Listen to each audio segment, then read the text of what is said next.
year. We're going to explore Chief Rabbi territory of Amsterdam in the Netherlands today. I want to speak about Rabbi Isaac Juda Palache, famous rabbi of his time. There's differing opinions when he was actually born over here. I do see that it's actually pointed out that he was born in January the 30th in the year 1858 and passed away in December the 2nd in 1926. He was famous rabbi of his time. He was a chief rabbi, let's just say, of Amsterdam. According to that opinion, it says that maybe he passed away in 1927, so I have to double check that. And let's explore a few of the highlights of the famous rabbi's life. Now, the Palache family, let's just say, is a famous rabbinic dynasty that goes back many years. And we've spoken about various, I think, relatives of his were actually in Izmir, where the grand rabbis, including Rabbi Avraham Palache, and very much so, and Rabbi Chaim Palache, if I'm not mistaken. I think it's a family that originally come from the Iberian Peninsula.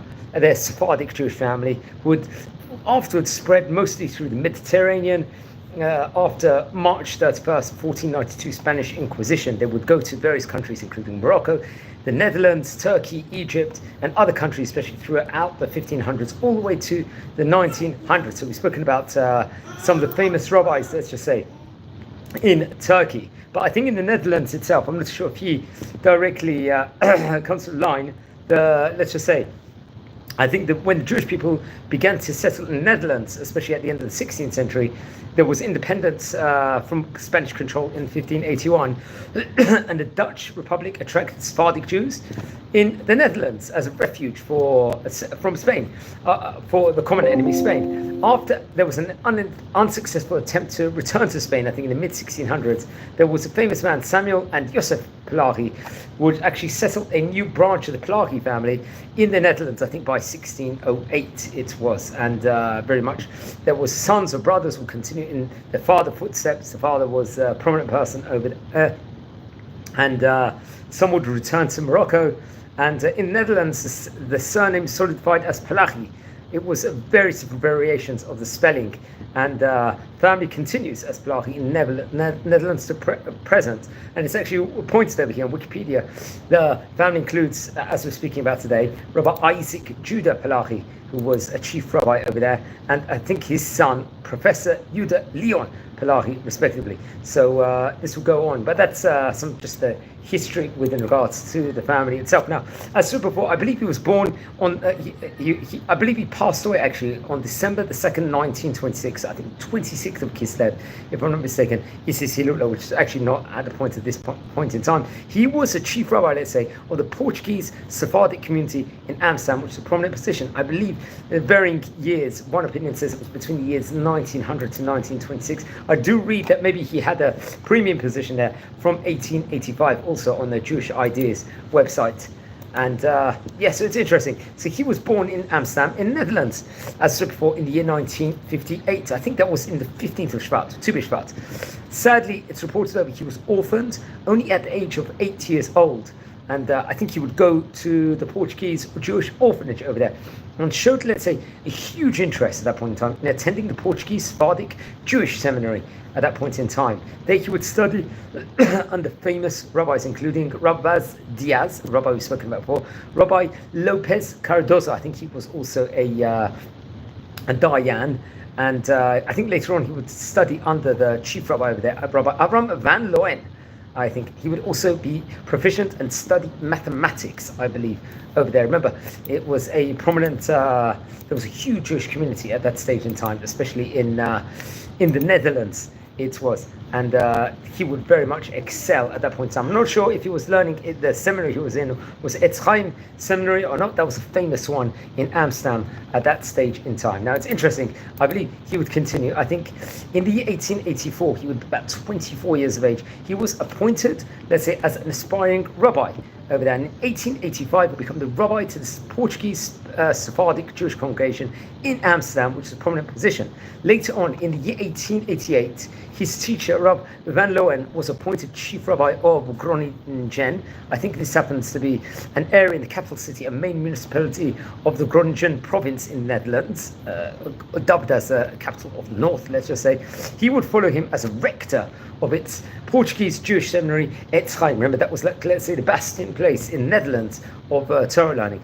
In 1990, he was appointed chief rabbi of the Portuguese Sephardic Jewish congregation in Amsterdam, which would be a prominent position, a position that, and really, let's just say, brought a lot of responsibility at that point in time, and much is chronicled within regards to this. So this was around the year, let's just say, 1990, and which obviously at that point in time that would 1900 it would have been. I take that back. I think there was a mistake over there, and so it would have been around 1900 he was appointed chief rabbi of Portuguese. So it was a slip of tongue over there. Now I think actually it was, just to clarify, it was actually on August the 12th in 1900s. At that point in time, it was actually the trustees of the congregation.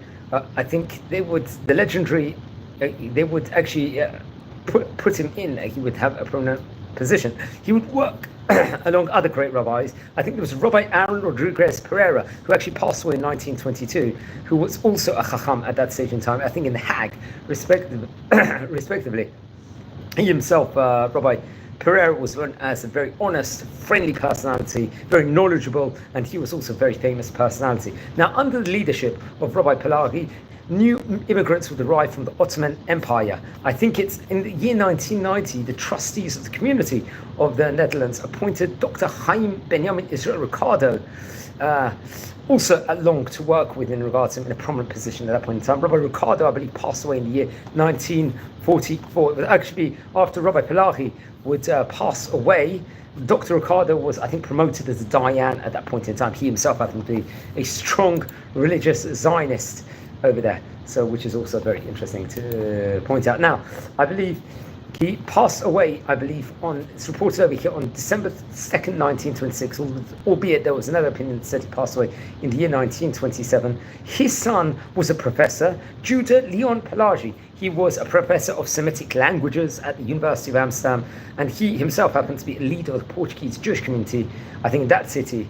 Obviously, he was continuing the mantelpiece of the Palache family, also, which is very important. Maybe we'll, I don't know if we mentioned him before, we could, I think his son was actually born on October the 26th, 1886. It was. So it's interesting. Rabbi Palache's wife, I believe, was a woman of the name Rabbinit Judith Spinoza Catella Jesurin, who was, now it's actually reported it could have been that his wife, Rabbi Palache's wife, was actually maybe related somehow to the philosopher Baruch Spinoza, which is very interesting. Now, they had an ancestor, I think, Rabbi Isaac Palache did, I think, who was Rabbi Samuel Palache, also, who was a Jewish Moroccan merchant, diplomat. He was a pirate, let's say, of the Palache family. He was an envoy. He very much part of the Dutch Republic, I think, in 1608, and very, very famous rabbi at that point in time. I think he was appointed an agent even under the Saadi Sultan Zidan Abu Mali, if I'm not mistaken. He was a very, very well-traveled rabbi, and he was related somehow to Joseph Palache, who actually arrived in the Netherlands from Morocco via Spain and France around 1608. So we have to point out that actually his son would go on also to study in Etz Chaim Rabbinical Seminary, and I don't know if he received smicha or not at the end, but that's also interesting. That's we're talking about Judah itself now. So as I said before, Rabbi Isaac Palache passed away in 1926, 1927. Seemingly the 26th of Kislev was his Hilula. Now he left. There was legacies, many, let's say, commemorations was put in memory of him, including, I think, in 1929, the Kennis N. Godsvrucht. It was a knowledge, let's say, and goodness, let's say, association of opened a Palache school as a primary school in Amsterdam, which would, let's say, it named after the Grand Rabbi, Rabbi Isaac Juda Palache. It was one of 3 Jewish elementary schools there before World War II. Later, would later on be named the Brugma School, and today I think it's just an apartment building. So it's very interesting, and we actually did a special edition today where we spoke about let's just say the history of the Netherlands Jewish community, the Sephardic community over there. I believe his father was also Rabbi Isaac Palache, but that will have to be confirmed also. So very, very interesting. So friends, we're a community here. We're learning about the famous rabbis of yesteryear. If you descend from any of the rabbis we're speaking about, please send me an email. I would love to hear more information. We've already covered about nearly 1,000 rabbis in this series, maybe about 15 or 20 that actually were part of the Netherlands Jewish community in of itself. So please subscribe to the channel. If you descend from any of the rabbis, let me know. Send me a comment. If you feel anyone's interested in watching any of these videos, please share these videos to other people. Maybe we'll speak about the Palache family, the dynasty of the family, and the history of the family in a separate video. So wishing you all well. Please subscribe, and blessings here from Israel. Thank you very much, everyone, for watching.